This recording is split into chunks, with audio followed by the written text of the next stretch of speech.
wanted to do is be accepted. You know, and want it. So. Son, I can't get over that remix. Send us I want it. He going through something right now. Mic check. 1, 2. All right, we're sorry for making fun of Ryan Clark. People were kind of sad. He was crying and stuff. I'm sorry. We apologize. I ain't say that. And this is a video from O'Shea Duke Jackson, and he's going to give a different perspective on the Ryan Clark situation and the racism and, you know, whatever happened to him. Right. The title of this video, coming from O'Shea Duke Jackson, is Ryan Clark clapback just cost him everything. Uh-oh. All I ever wanted to do was be accepted. You know, and want it. So yeah, like that. On Monday, July 20th, 2026, Ryan Clark was fired by ESPN. He was informed of his termination. Does this nigga got the Young and the Restless? Yes, he's got All My Children something. Got the soap opera. Mid-broadcast, with about 10 minutes left in an episode of NFL Live, causing him to miss the remaining of the show. And of course, this has been widely talked about, especially in Black social media.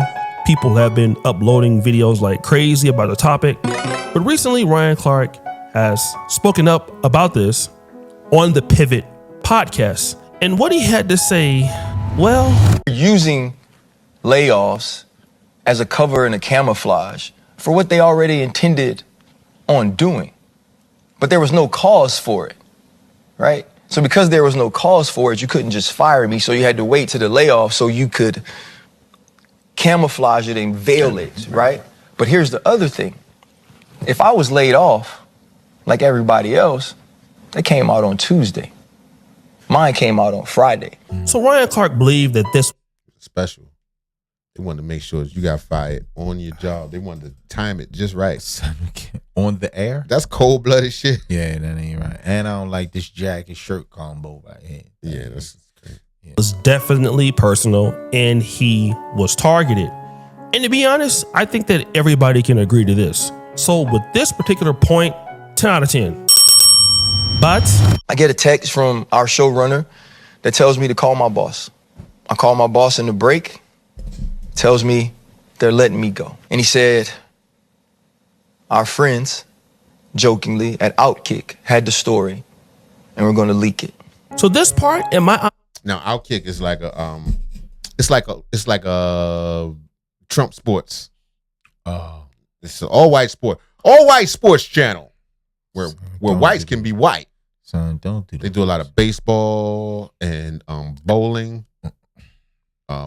cricket, Winter Olympics, all right, Eastern Bloc basketball. So they're gonna leak the story first. Did they let? honest opinion is actually true. So 10 out of 10. Outkick Sports was established in 2011 by former attorney Clay Travis. In May 2021, this platform was acquired by Fox Corporation. As you know, Fox is the most conservative, right-leaning mainstream media in America. So to acquire this for their sports media engine was smart. Now remember, Ryan Clark is quick to call out racism, white supremacy, the bullying of black players on ESPN's platform. And because Ryan Clark does this pissed Outkick off. But what reason would Outkick have outside of his regular commentary that they would just target Ryan Clark? Because during the season, after some of the Kairen Lacy news broke, there were people on our network along with me that said something about it. Both of those people apologized, as did I. I didn't want to, right? I was told I couldn't come to work if I didn't. And at that point, I said, well, I can't come to work tomorrow because I don't believe I did anything wrong. So unfortunately, here's where Ryan Clark gets 2 out of 10. Some of you guys remember LSU's wide receiver, Kairen Lacy. In his senior year, he was going to be drafted in the NFL. Most likely, he's going to be drafted, 3rd, 4th, 5th round, 2nd round. Then he had a car crash or something like that. He had a car crash. I think they said he unalived some people. Something like that. Kairen Lacy was involved in a fatal car crash Right. in which he killed somebody. All right. Shortly after the car crash, unfortunately, Kairen Lacy unalived himself. And what Ryan Clark said was that the footage regarding Kairen Lacy was doctored up and it was untrue and he was innocent. Now, again, remember Ryan Clark went to LSU and so did Kairen Lacy, and he knew Kairen Lacy personally. Both of these guys are from Louisiana. So without looking at the evidence, he basically took Kairen Lacy's side. And what happened was, after Clark said this on ESPN, That's how you be black first, right? No matter that's what. how Umar. That's how Umar. No No, matter that's what. how Tariq Nasheed Black is right. all the time. the Louisiana State Police released official footage, all right, crash details in context surrounding this investigation that contradicted the narrative that Ryan Clark was pushing. Now, what Ryan Clark is saying on this particular show right now is that he didn't think he did anything wrong, even after the Louisiana State released the official footage, the crash details, and all of that. He was completely debunked. All right. Now, again, if you're wrong, you're wrong. Just because we pro-black, it doesn't mean that people in our community don't make mistakes. But you're For real, O'Shea? Okay, you better take it easy. Better take it easy. They're gonna mess around and call you a teller. You over there in the jungle. They're gonna call you something else. Right. employer is telling you that you can't even come back to work because you said this on their platform. And you're telling them, well, I'm not going to come back to work. This is the attitude that you haven't done anything wrong. And then Brought this thing back around and they bashed me. Talked about how negative I was and spoke about me in such a nasty way. Certain people who, no matter what I do, with all the great I've done, they've never mentioned that. But in this case, there are 3 people who are very important to this network, who all did the same thing, who all responded in the same way. And only one of us was vilified. And only one of us was a black man.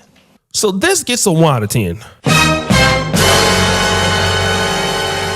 So we must understand that it was Ryan Clark that was really pushing this strong narrative about the Louisiana State Police doctoring up false footage on Kairen Lacy. And it The wasn't other him. people And it wasn't him, right? Right. that backed up what Ryan Clark said was Scott Van Pelt, who, when Ryan Clark was making some of these statements, he said amen. And then you have Pat McAfee. And Pat McAfee also echoed some of the same sentiments on his own program. But once he found out that these things were not true, he apologized for jumping to conclusions. Now, wrong. what They Ryan showed the Clark footage. wants everybody Right. You can't refute the truth. Not really. to believe is Especially that for the AI. other white guys, you see what I'm saying? They had the same thing. They said the same thing that I said, but what they're trying to do is look at me as the only black person. See, it's not fair. And they're not looking at none of the good that I did. They only looking at that. Is he playing jungle drums in the back? Son, I don't. Or is that just how it sounds son, where son, you are? Be easy, son. He is there. That could be just coming through in the background. And shaking the string with the voice. Right. That could just be coming through in the background on this mic. That's No, that's that is how actually- traffic sound. Son, don't. And that don't make no sense. Nah, Negro, we're gonna be real, okay? You were the one that was pushing the narrative that Kairen Lacy was innocent. That's what you were doing. The other guys, Scott Van Pelt and also Pat McAfee, also thought that, hey man, something is wrong, that this guy killed himself and this evidence doesn't look good. When the Louisiana State Police proved that Kairen Lacy simply made the mistake, he was driving crazy and killed somebody, you were the one that started the narrative. So if you hadn't started the narrative, they would have never backed the narrative up. And nobody pushed this issue as hard as Ryan Clark. But then he's going out here being the victim and making this like the white man is against me.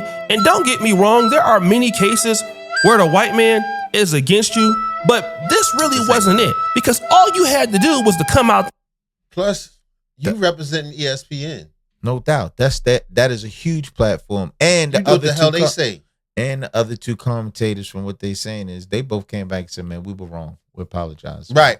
And the guy who started it didn't apologize. See, you ain't. They say he the one set it off. Yeah, all right. Well, I ain't coming to work tomorrow then. Okay, you ready to protest? You ready to fight the power? You gonna take a knee? You know you don't have to work here, right? God damn it! And say, listen, I was sorry. It was all bad. No, you didn't. You came out there lastly and apologized later. And that's why Outkick Sports got on your ass. All right? That's largely what it was. And then some people don't agree with your stances and don't like that you were that open on their platforms. To me, it seemed like it was almost like buck breaking. Slavery term. You know, where you're the outspoken one, you're alpha. Let's embarrass him so everybody else gets in line. So nobody else talks crazy to us anymore, or goes through emails or whatever. I don't think buck breaking happened on your lunch break. I don't think that was something. Sonny, I don't. I don't think they used buck breaking the newscasters and shit back then. But I guess they're trying to say make an example out of him. That's what they mean by that, sir. Yeah. Employees do that all the time. Hell yeah, they trying to make an example. Yeah. This is happening to you too, niggas. Y'all get the fuck back to work. Yeah. You want to buck the system? It's not a plantation, it's a job. Yeah. That's how it works. You have to talk to the bosses. You think they paying you for nothing? Like, no, let's teach him a lesson. Let's embarrass him on national TV so that they all line up. So, brother Channing Crowder on... Even though I do kind of agree with him, though. Because even if they was going to fire him, like he said, they fired everybody else on Tuesday. They called him on Friday and shit. He thought he made it. Nah, they called him doing break, son. Break on Friday. It was 5 chairs. When he came back, it was only 4. It was one His was chair. spinning around the circle. We're right, man. It was windy in that bitch. The Pivot Podcast. He's saying, listen, man, these white people don't want you to be out here strong and independent and having your thoughts. So how they handling you is letting everybody else know that the same thing can happen to them. And guess what? 10 out of 10. Correct. Yeah, they can do that. Because when you work for somebody else and that demographic is not black, you got to understand what you say They don't hear that shit. on somebody else's platform. Black ain't got nothing to do with that, son. They Yeah, are but your he- employers. He also speaks up for a lot of black issues and all that. He like, strong black man. There's nothing wrong with that. I'm 100% for that. But just know you don't work for yourself. No. They tell you chill the fuck out. They will cut your ass like lunch meat. Yeah. Chill the fuck out.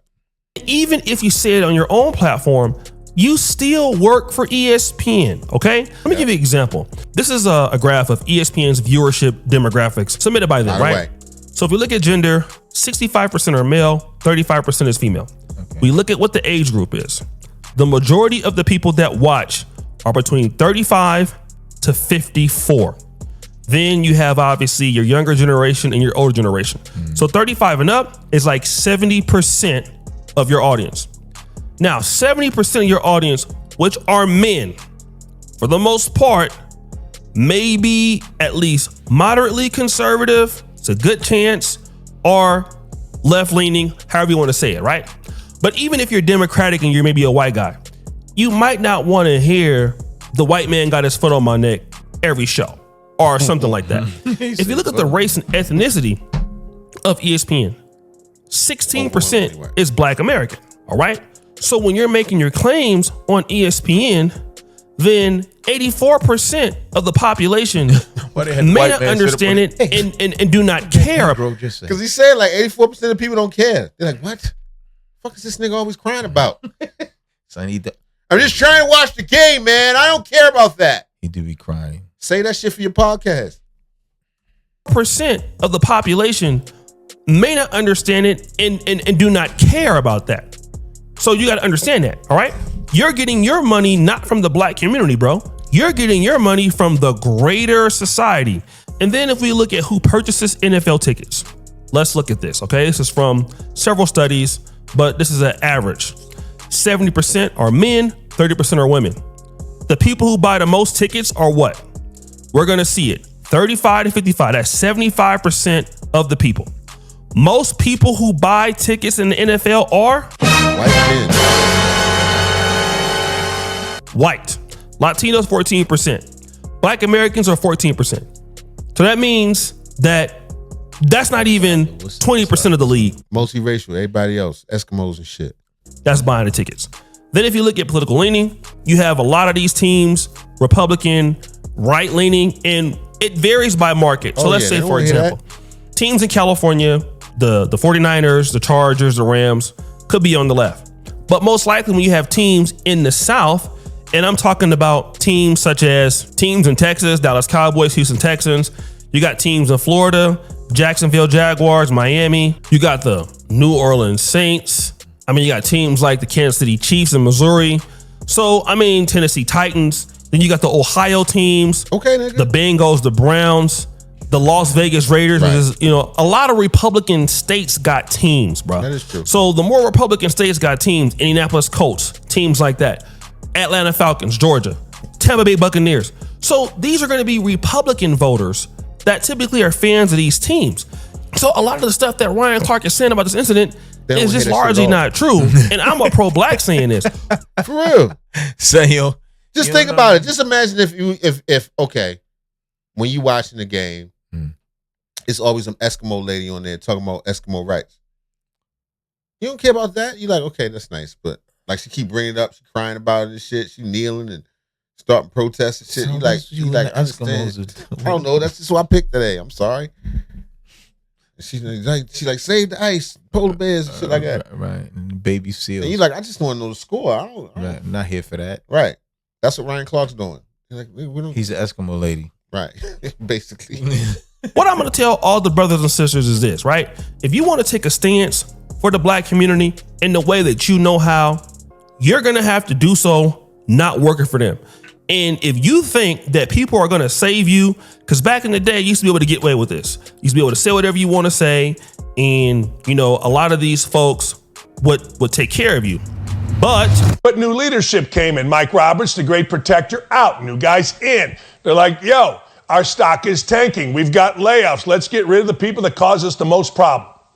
And let's be perfectly honest. There is not a single person at ESPN that is unreplaceable. Everyone there can be replaced. As the person said, they got new leadership at ESPN. So they're going to get you up out of there. They're going to run you up out of there, and you can cry about it. New leadership sometimes fire people just off the strength. On the strength. Just Clean house. Like, I don't know. I'm bringing my own people in. Yeah. I don't need you niggas. Clean slate. Right. Especially this little nigga. Son. Keep crying and shit. I don't need him at all. It's a man's channel. All you want, demographic. right? If you want to deal in corporate America where the majority of your people that buy from you and pay your salary. Look at Bob and them. They the bosses. Bob and Clyde. All right. Good old boys. Good old boys. No seasoning. Son, they golf together. Chicken son. white as I don't know what. Boy, niggas have a nice dinner with a nice little fork, asparagus and shit. Mm-hmm. Down at the yacht. Hey, Sam. Hey, Bill. Good old boys. Ain't fucking around with you, nigga. Man. Are not black, you cannot have those takes. The people who can do that is Tariq Nasheed, is the O'Shea Duke Jacksons, is the Corey Holcombs, is the NWKs, nigga, because we don't work for nobody. Right. Come holler at us. Except for YouTube, all rights reserved 1977. Don't copyright. Is the Boyce Watkins, because we build our career with our community. If you work for somebody else, you're not going to be able to say that and they're going to hire you. And you can spin it as much as you want. But some of the attitude that black folks have working for white folks, thinking that it's not going to get checked in this time, you're insane. You can't go and do it. And honestly, they got a right to. They don't hear that shit. It's fucked up. But it's like, yo, this our shit. And it's about the bottom line. Yeah. With them, they don't care nothing about it. It's our not people, about race. It's irritating people. The surveys say, we check the surveys. And they don't like it. Gotta go. They tired of you crying, talking about black pride shit. We don't need it. If you like that video and you want to see some other dope videos, check out this one. We worked hard on it for you.